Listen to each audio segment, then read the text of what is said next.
There you are, Betty. Oh, hello, Mrs. Morton. What on earth are you doing in this dark room by yourself? Mrs. Morton, may I speak with you a moment? Of course, dear. But why aren't you with the others in the laboratory? That place frightens me. Oh, it's not that bad. Although I admit it's a bit gloomy. And that horrible mechanical man. I can't stand to look at it any longer. You're overwrought, Betty, dear. There's nothing horrible about a mechanical man. Frank has been working on it for 2 years now. And Jim has been helping him for a year. I know, Mrs. Morton. And I don't approve of James going any further with his experience. But why, dear? Oh, I know it's silly of me to feel this way. But not everything was so weird. Haven't you ever thought that something was going to happen to you? Something you know is going to be terrible? And yet you can't explain what that something is. Now, my family still around? I don't know. But somehow I have a feeling I'll never marry him. Why, Betty, I've never heard you talk this way all the time I've known you. Is the birthday set for tomorrow? Yes, sir. Oh, Mrs. Morton, you don't suppose anything has happened to James, do you? I mean, could anything possibly go wrong with the experiment tonight? Of course not, dear.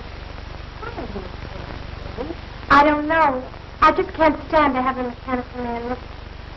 I have a feeling it has a dislike. What's absurd? It's just a girl that knows fool. There's no power to think for her. I could swear I've seen it look at me repeatedly.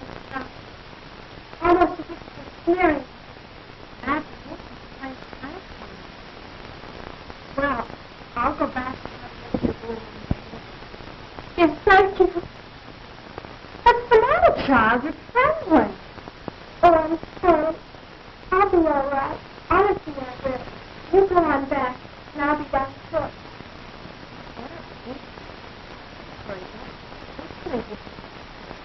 I'm sorry, Mrs. Blair. I'll be my brother. You go on. That's it. Sorry, Diana. Oh, Jim, what am I going to do? What am I going to do?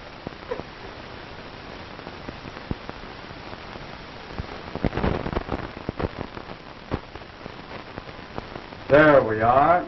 Mm-hmm. Now that should be just about it. Gee, Pop, will he work now?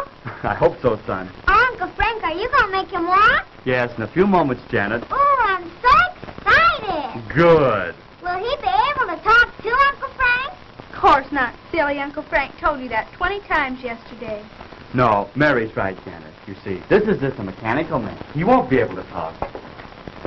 That's about the only thing he won't be able to do, though, Janet. You're right, John.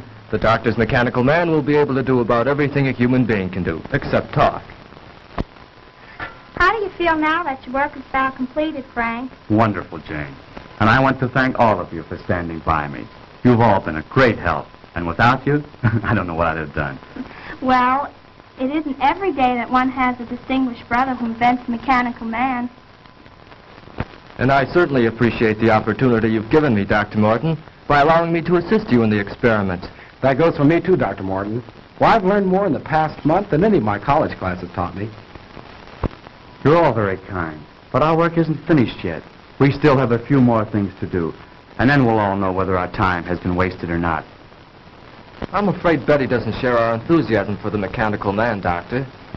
Yeah, and she was crying when she left. How do you know? I saw her and she had her handkerchief up to her eyes. Crying? No, what on earth for? The girls are right, Dr. Morton. My sister seems to feel there's something wrong in what we're doing. But that's foolish. There's nothing to be afraid of. I know, Dr. Morton, but Betty is a very sensitive girl. She feels the work exceeding our limits. I'm sure she'll feel differently when she sees the results. Perhaps I'd better go to her. No, James. I know my sister pretty well. It'd be better to leave her alone for the time being. When are you going to time out, Pop? Patience, son. Patience. Now, so hand me that iron, John. This one? Right. Mm-hmm. Won't be long now. When do you think you can try it out, Frank? Just as soon as Mrs. Morton returns. By the way, James, where's Betty?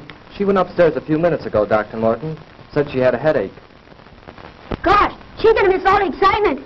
Well, when we're ready, you can go get her, Barry. You bet I will, Pop. Oh, hi, Mom. Hello, Barry. Have you seen Betty, Mrs. Morton? Yes, I just left her. She said she'd be up in a minute. They were just telling us Betty disapproves of our experiment. Oh, I think the storm has her on edge. She was much calmer when I left. Is there anything I can do? No, James. It's just a case of nerves, I think. Anyhow, let's give her a few more minutes alone. Well, if you think we should. We're just about finished, Madge. Won't it be wonderful to see a mechanical man move around, Mary? I suppose you'll let him help you do the dishes. I think your uncle would like that better than I would, Janet. Sometimes think that's why you invented a mechanical man. Oh, now, Madge. Well, you do hate doing little odd jobs, Frank. Well, if Frank's experiment is successful here tonight, none of us will have to worry about any odd jobs again. I can't say that I'd mind having a mechanical man in my business. The mechanical man will be more than that. More than just a hired hand. Can't you see what this will mean to the world? He'll relieve men from dangerous jobs in all lines of hazardous work. There'll be no more deaths from cave-ins and mines. No losses from construction men falling to their deaths from skyscrapers. He'll take his place in these and many other positions where men lose their lives daily. Why, carefully directed, he'll be the greatest insurance to world peace that has yet been thought of. No. I haven't invented this man to use as a handyman around the house. Of course, I didn't mean that. No, Madge. The mechanical man will be the answer to our future national security. I'll build thousands of them. Can you see an aggressive country attacking any country which has an army of steel men who can't be killed? But, Dr. Morton, I thought you were interested in this purely from the scientific point of view. And I am. But if I can give the world more, I'll not stop there. Now, Frank, don't get excited. Believe me, my friends, I am not unduly excited. But the prospect of what we are about to create here is tremendous. I can't help being carried away. Why don't you try him out, Pop? You're right, Barry. I won't let myself get carried away until we see if we really do have a mechanical man who can do all these things. You mean you're going to do it now? Yes, now. Could I help you, Uncle Frank? What could you do? Well, Uncle Frank said we were all going to help him. Didn't you, Uncle Frank? Well, yes, I did, Janet. But I'm afraid there's nothing you girls could do right now except give us your moral support. Is there anything I can do, sir? Yes, James. Would you connect that line for me? The one over there on the other side of the bench. Right. And, John, if you hold this left arm in place, we'll make that final adjustment we were about to make before Mrs. Morton come in. Higher. Certainly, sir. Can I help too, Pop? No, I'm afraid not, son. You stand over there with Mary and Janet. There'll be plenty you can all do later on. Oh, gee, I don't ever get to do nothing. You come over here by me, dear, and stay out of your father's way. Oh, gee. I think we've got it. That should do it, Dr. Morton. Well, I guess that just about gets it, sir. Good, good. Now we'll see if all our work has been in vain. Here, give me a hand. Oh, Betty, we didn't see you come in, my dear. Darling, you look so pale. I'm all right, Jim. I've been worried about you, but Mrs. Morton said to leave you alone for a few minutes. Yes, I'm afraid I've been behaving rather badly.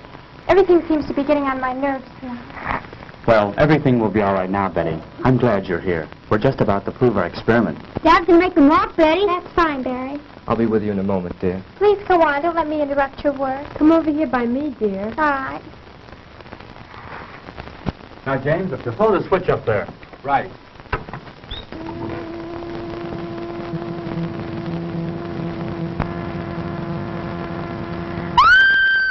Quick, James, the switch. What is it, Betty? Tell us. It moved. It moved. Yes, I know. I was just about to set the man up and start him walking. But did you see that expression in his face? No. No, I don't know what you're talking about. There's no expression in his face, Betty. He's just a mechanical man. But he looked at me. I swear he was staring at me. There now, dear. You're all upset again. Come with me. Oh, I'm sorry, but I... Better take her upstairs, Madge. Give her a sedative. I will, Frank. Come with me, dear. All right. Shall I come along? No, James. I think it's better if we go alone. Dr. Morton, do you think that... No, she'll be all right, James. Now, let's get back to where we were.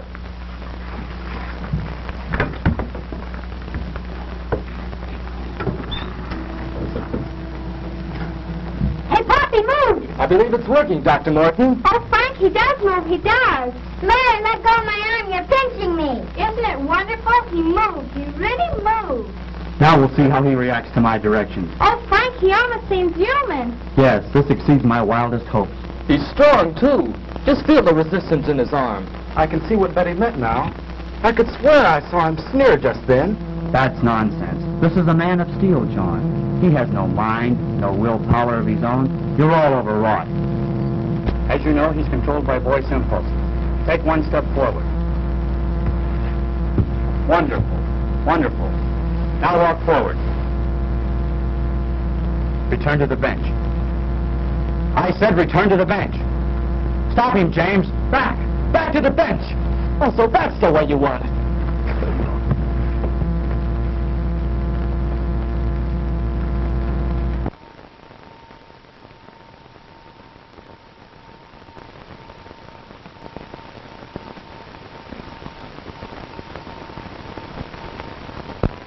How is he? Just seems to have had the wind knocked out of him. What was that? It sounded like Betty. You take care of James. I'll go see.